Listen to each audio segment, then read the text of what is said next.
वक्त की बहुत बड़ी जानकारी मिल रही है। अर्चना तिवारी से जुड़ा ये पूरा मामला है। अर्चना तिवारी को रेलवे पुलिस लाइन लाया गया। थोड़ी देर में रेलवे पुलिस लाइन पहुंचेंगे राहुल लोढ़ा।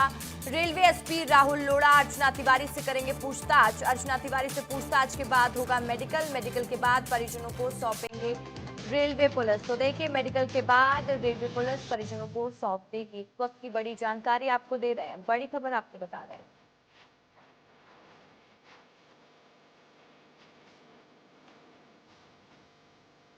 तो इस वक्त की बड़ी जानकारी, अब बड़ा अपडेट है अर्चना तिवारी केस से जुड़ा हुआ। अर्चना से पूछताछ होगी, मेडिकल होगा, उसके बाद परिवार को सौंप दी जाएगी अर्चना।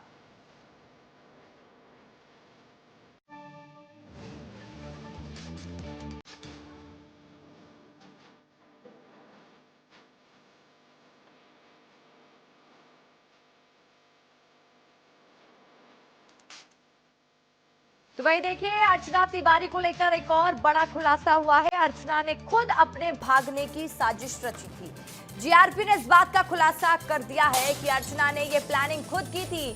पटवारी से शादी नहीं करना चाहती थी अर्चना। शादी से बचने के लिए अर्चना भाग गई थी। शादी से बचने के लिए अर्चना तिवारी भागी, इस बात की जानकारी मिल रही है। पटवारी से शादी अर्चना नहीं करना चाहती थी और पटवारी के साथ अर्चना का रिश्ता तय हुआ था।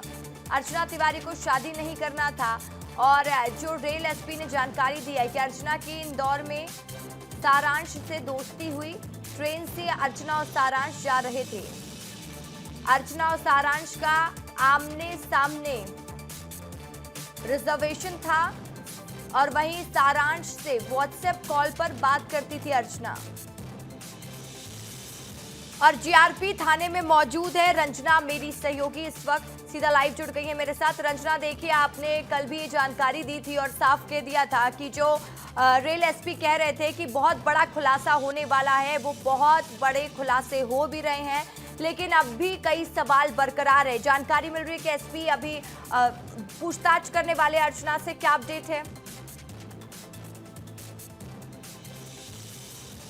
देखिए रसिका, पूछताछ हो चुकी है और इसी के बाद जो रेल एसपी है राहुल कुमार लोढ़ा, उन्होंने प्रेस कॉन्फ्रेंस की थी। लेकिन तस्वीरें आपको यहाँ पे नजर आ रही हैं, ये जीआरपी थाना है और ये वही थाना है जहाँ पर उनकी गुमशुदगी को लेकर जो मामला है वो दर्ज हुआ था और इसीलिए कुछ देर के बाद अर्चना तिवारी यहाँ पर पहुंचेंगी और इस पूरे मामले में जो मामला यहाँ पर दर्ज हुआ था, अब सुपुर्दगी का जो पंचनामा बना है वो सौंपा जाएगा। और इस वक्त यहाँ पर जो पुलिसकर्मी है उनसे बात करेंगे। सर, आपके हाथ में वो पंचनामा है, सुपुर्दगी पंचनामा है, ये सौंपा जाएगा क्या? अभी अर्चना तिवारी यहाँ पर पहुंच। हाथ में सुपुर्दगी पंचनामा नहीं है, प्रभारी साहब आएंगे वही सुपुर्द करेंगे। तो यहाँ अर्चना तिवारी अभी आ रही हैं और उनको यहीं से सौंपा जाएगा?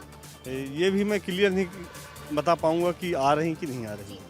अभी तो आ रही हैं, ये अभी थोड़ी देर पहले यहाँ पर क्लियर हुआ है, पॉइंट भी यहाँ पर आया है क्योंकि मामला यही दर्ज हुआ है और इसीलिए अब यहाँ पर जो सुपुर्दगी पंचनामा है वो बनाया गया है और उसके बाद इस पूरे मामले को यहीं से शुरू किया गया था, इसीलिए यहाँ से ही उनके परिजनों को अर्चना को सौंपा जाएगा। लेकिन देखिए रसिका, किस तरीके से ये जो पूरा मामला है शुरू हुआ था और किस तरीके से उन्होंने खुद एक एक करके ये जो पूरा प्लान है तैयार किया था और इस प्लान में करीब 3 से 4 लोग थे, जिसमें एक सारांश की भूमिका थी जो कि रेल एसपी ने सारांश को लेकर भी कई बातें बताई थी। और दूसरा तेजिंदर की थी कि तेजिंदर कैसे पहले से ही ट्रेन में पहुंचा था, कैसे उनके लिए कपड़े लेकर आया था और कैसे उन्होंने जो वहां से वो जो कपड़े पहनकर निकली थी उनको बदला था ताकि कोई उनको पहचान ना पाए। और इसीलिए जो रास्ता चुना था वो इटारसी आउटर का चुना था और गाड़ी जो सारांश है वो लेकर पहुंचे थे और वहीं से सवार होकर दोनों उस कार में पहुंचे थे, बुरहानपुर गए थे और उसके बाद शुजालपुर भी पहुंचे थे और एक बार वो वापस भी आए थे। लेकिन जब तक ये मामला इतना ज्यादा आगे बढ़ चुका था जांच पड़ताल को लेकर कि उन्होंने फिर प्लान बनाया कि कैसे उनको ऐसी जगह पर जाना है जहां पर सीसीटीवी कैमरे में अर्चना तिवारी ना आ सके। इसीलिए उन्होंने उन टोल का इस्तेमाल किया या उन जगहों का इस्तेमाल किया जहां पर टोल नाके ना पड़ते हो ताकि वो सीसीटीवी कैमरे में ना आ सके। देखिए 13 दिन का वक्त पुलिस टीम को इसलिए लग गया क्योंकि 600 से 700 से ज्यादा जो कैमरे हैं सीसीटीवी उनको खंगाला गया और इसी के साथ ही 60 से 70 जवानों की जो टीम है वो लगातार इन्वेस्टिगेशन में जुटी हुई थी और क्लू मिला था तेजिंदर से।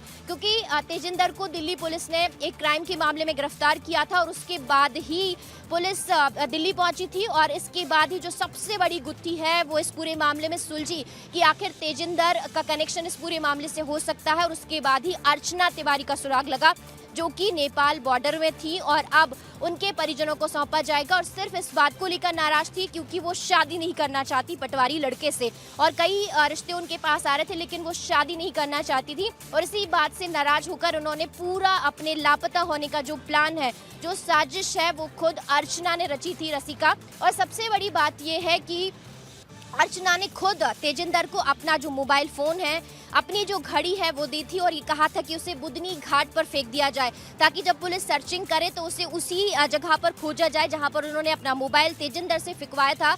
और दूसरी बात ये भी है कि जब सर्चिंग के हो रही थी उस दौरान पुलिस को गुमराह करने की कोशिश भी की और इसीलिए प्लानिंग के तहत अर्चना ने जो अपना बैग है वो ट्रेन में ही छोड़ा था ताकि साफ तौर पर ये पूरी तरह से ये प्लान समझ में आ सके कि अर्चना लापता हुई हैं या फिर उनको लापता किया गया है या वो किसी तरह से गायब हो चुकी हैं। तो ये पूरी साजिश और जो पूरा प्लान और जो पूरी प्लानिंग की गई थी वो बहुत दिनों पहले से की गई थी और जब 6 से 7 महीनों का ट्रैक रिकॉर्ड पुलिस ने खंगाला उसके बाद ही इस पूरे मामले में जो चीजें निकलकर सामने आई है रसिका, वो बेहद चौंकाने वाली है। और अब कुछ देर के बाद अर्चना यहाँ पर पहुंचेंगी जीआरपी थाने में क्योंकि मामला यहीं पर कायम हुआ था। उनकी गुमशुदगी को लेकर उनके परिजन बनाए रखिएगा। फिलहाल के लिए बहुत शुक्रिया आपका।